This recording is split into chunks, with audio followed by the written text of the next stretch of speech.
Wonderful Tuesday everyone, March 11, 2025, and it is indeed a wonderful, sunny Tuesday morning. So let's give thanks for all the blessings na nasa buhay natin at siyempre sa mga blessings na darating pa at tatanggapin naman natin kasama mga pagsubok, mga trials and challenges that makes our life more beautiful, wonderful, and exciting.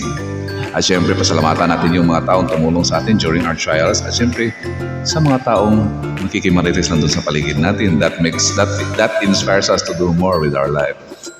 Shout out on kina Glenda, Glenzno and Pucci, Margie Crane, Cecil Bores, Mama Lu, Luis and Susan, Jordan and Judith Sasil, Roel Dacua, si Gerald Mendras, Fernando Dandoy, Gilbert Ramirez, and Master Marvin.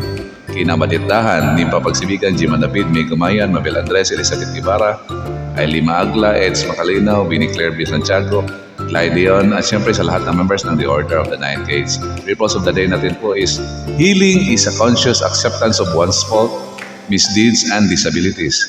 Then and only then can one decide to begin to heal.